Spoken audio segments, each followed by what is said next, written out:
Rubber guards.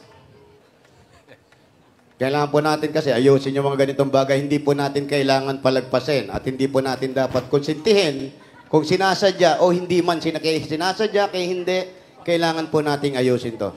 Kasi ako po ay may nabitawang salita na hindi ko po dapat sinasabi. Nagkamali po ako doon at ako po ay humingi ng inyong paumanhin at pag-unawa ninyong lahat.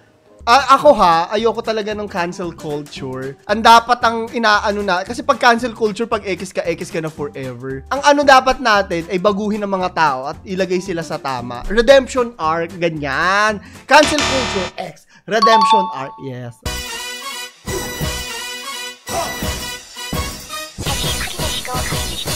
Kamusta, 30s? So, nag-apologize na pala si Wally Bayola, no? Nakita ko sa EAT.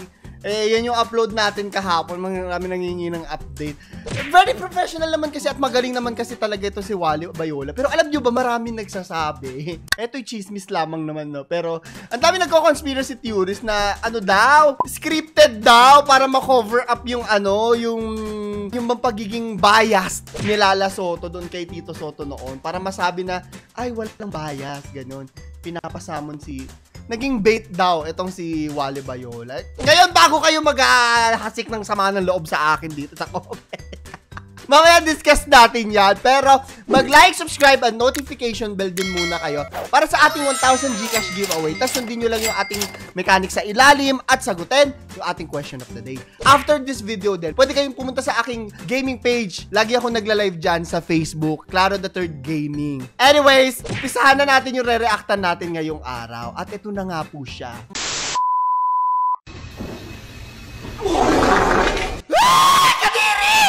Oh, wait, sandali lang, na-off ako! Ano yun? Sumusuka ba yun o umu-earna? Alam mo yung pitik-pitik yung earna dun sa bowl?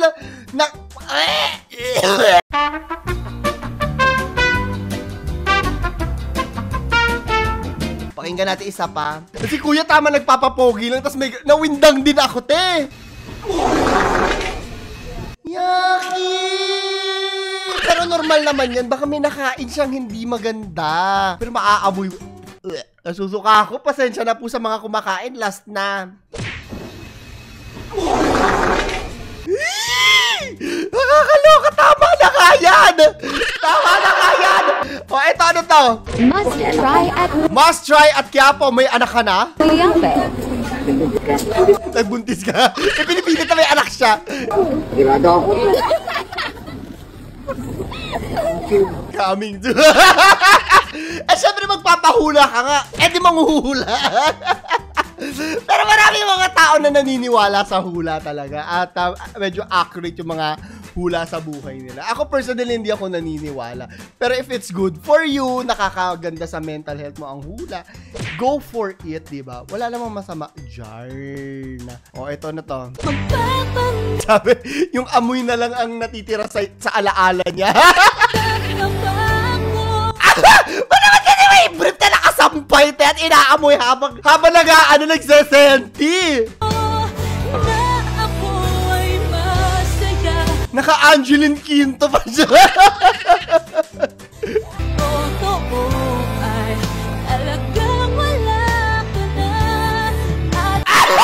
Inaamoy pa niya, te! Nakakaloka, ginagawa. Oh my God! Oh my God! Tama na yan, nanay! Tama na! O, eto! Ano naman, are? Sir, kay Kiyo lang, sir. Pausap naman po ng ID. ID.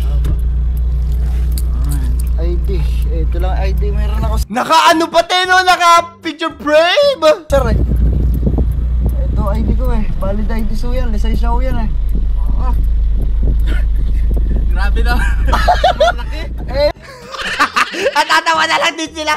Alam mo, pinakita rin sa akin ng kapatid ko yung lisensya niya. Legit nga, ganito. Sabi ko, hala, totoo ba yan? Ba't ganyan? Ako lang, naiinis ako. Kasi, syempre, di ba kung ganyan yung ID mo, babalik at babalik ka para makukuha ng totoong ID. So, ano lang, nakakadagdag lang sa trabaho ng mga opisyales Pati sa pagbabalik ng mga tao, aksayado sa oras. Hindi na lang ayusin yung paggawa sa umpisa. Hindi ko alam yung issue niyan, ha? Pero dapat naaayos. Naiinis ako, oo. Aksayado sa panahon, oras at pera. Pajulit-julit yung gagawin. Oo, gigil lang. Oo, awayin niyo ako. Wala akong pakialam kung pabebe kami sa mga Diyos namin. Ano ba yung ID ko, sir? Pwede na ba, sir? Talagang pwede to. Ah, thank you, sir. Kay Kiyo lang. Tawa sila eh. Pwede niya pang sindihan ng kandila yan at hilmasimasin habang di bumabalik si kuya. So, yun mga boss. Thank you, sir, ha? Okay na yan. Pwede na yan. Ayos. Ang laki.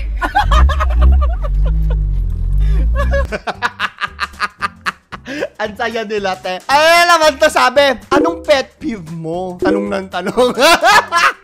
Sorry. Ako ang pet peeve ko ay dogs. May sinagot ako ganun dati. Akala niya dog talaga yung sagot ko. Akala tanga pa ako. Ay nako. Kayo, anong pet peeve niya? Comment below. Gigigil ako sa inyong lahat. Next one tayo. Eto na, ano to? Ano to, be? Cash out? Shout out. Ha? Shout out. Ano daw? Shout out po. Ha? Shout out. Shout out? Opo. Shout out o cash out? Shout out. Shout out?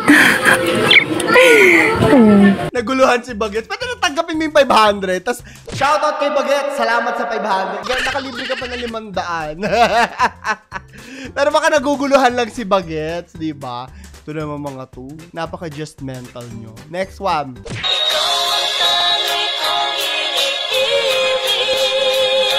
Ba't ganyan yung music na sabi? May Bluetooth ba to, te? Nakakaloka to mga ganito. Sabi nyo pag iaapak mo lang ng ganun, tapos marami. Alam mo yun sa Divisoria. Ganyan yung excited kami pag Christmas party. Yung ganyan may pa Bluetooth na, di ba? Ang taray pa ng music. Oh. Ganda yan, magpasikat ka kunyari sa loob ng MRT, ganyan. Oh, tas sente ka doon. Ikaw ang lagi kong iniibig. Ikaw ang aking dasal. Lalalala. Ayun na naman, video okay times na naman tayo. Oh, eto naman ngayon. Kung makikita nyo dito, meron, eto, excited ako sa chika na to. Nabasa ko to kanina. May ATM dito. View your account balance shortly. Please wait, ang sabi. Tapos nag-post siya, si Ate Grace Ruby. Sabi niya, hindi na tayo nagpe-petsa de peligro. Sana all! Kasi kami nagpe-petsa de peligro pa rin po kami, no? Swerte mo, girl! Nung nag-mall ako kanina, nag-withdraw ako ng 1K para lang may cash pag may magustuhan ako. Sana all! Then it hit me! Hindi na tayo nagpe-petsa de peligro! Ayun, datas ang haba ng litanya niya. Basahin natin na mabilis. Naka-fast forward yun. Hindi nyo lang nahalata. Tapos bigla may nagsabi dito. Sabi ko na may nagpe-Facebook sa ATM kaya ang tagal. Iba nag-ML pa.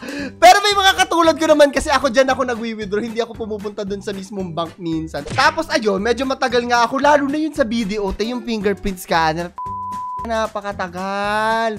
Hindi maaandar ng maayos. Ang tagal-tagal. So, 50% ng sisi nasa ATM machine.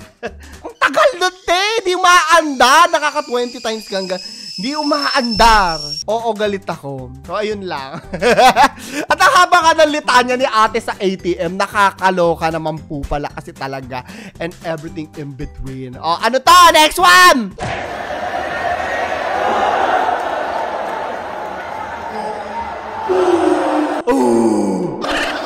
Pwede siyang mag-mascot, no? Ganyan yung gawain ng mga mascot, di ba yung pang mag-hype ng mga tao? At dalang-dala naman lahat.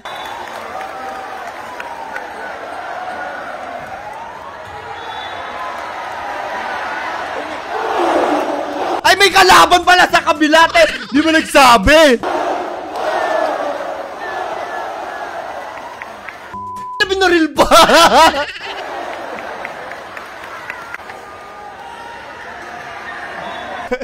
Tama na nga yan.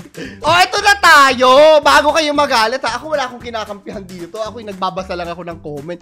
Pero ito na nga sabi, MTRCB summons EAT over host Wally Bayola's profane words on live TV. Nashock din ako. nashock din ako dun sa pagmumura niya.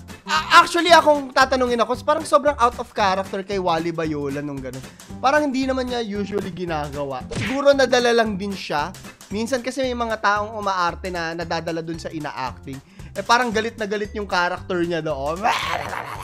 So nadala lang din siya. Tingnan natin yung kanyang apology. Gabber Guards, kailangan po natin kasi ayusin yung mga ganitong bagay. Hindi po natin kailangan palagpasin at hindi po natin dapat konsintihin kung sinasadya o hindi man sinasadya, kaya hindi, kailangan po nating ayusin to. Kasi ako po ay may nabitawang salita na hindi ko po dapat sinasabi. Nagkamali po ako doon at ako po ay humingi ng inyong paumanhin at pag-unawa ninyong lahat. Pasensya na po at pasensya na po sa lahat. Mas maganda yung ganun. Hindi tayo nagmamatigasan. Hindi tayo natin kailangan na, ay, wala, hindi ko sadya, hindi ko mali. Pero importante yung humingi tayo ng kapatawaran. Muli po, nandito po kami para humingi ng dispensa sa inyo. At makakaasa po kayo na hindi na po mauulit ang mga bagay na to. Tama nga naman si Jose, mali o hindi, sinadya o hindi, dapat mag-apologize. Yun naman kasi dapat talaga. Ako ayoko talaga ng cancel culture. Ang dapat ang inaano na, kasi pag cancel culture, pag X ka na forever. Ang ano dapat natin ay baguhin ng mga tao at ilagay sila sa tama. Redemption arc, ganyan. Cancel culture, X. Redemption arc, yes. O, diba?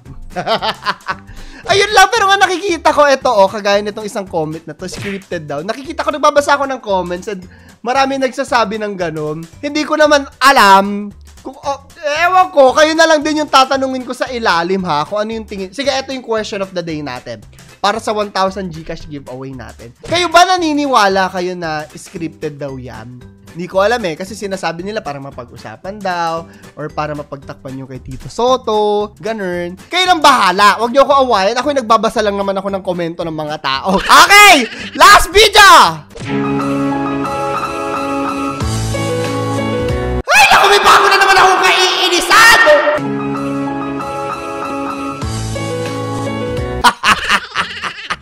Ano na naman to? Tatay niya ba to? Ay, nako, ewan ko sa inyo. Ate, kita nga.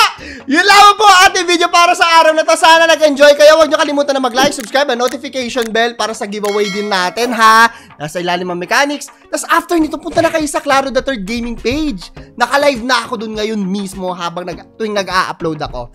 So, yun lang po. Ito si Claro the Third. Nagpapaalam. May last video pa tayo. Panoorin nyo. SK, magandang hapon. Tara, bating tayo. Pa-swimming ka naman. Magbobotohan, no? Ito, nakaano na kami, nakatuwalya na kami, Tara na, SK, SK, yun naman. Puta, ligo-ligo na ako, Kahit kadadaan lang ng bagyo, SK, baka naman magpaligo ka naman, uy. SK, ito pa. Banding tayo, tapos pagkwentuhan natin yung plataforma mo. Diba? Oo nga, SK, kahit dyan lang sa may Cocobario, kaya sa Blooming. Dagat mo na. Dagat. Matangas tayo kay SK. Tsaka nabalitaan ko, SK tangina, nag-ano ka na ng NMAX Tangina, para saan yun? Para saan yung NMAX na yun? Nag-ano ka? NMAX? Nag-ano siya. Tapos sabi niya sa akin, Gago, baka ano yun, baka serbisyo. Oo. Ay, pag-ikot-ikot niya, no? Oo. Gusto ko nga rin tumakbo ng SK. Bakit? Kasi dating lumuluhod, ngayon maglilingkod. SK, baka naman kahit 2 days lang Tara, 2 days yung one night, Tara na, SK pa yan. bonfire ka, no? Gago, masarap mag-bonfire. Pagkasama ang SK.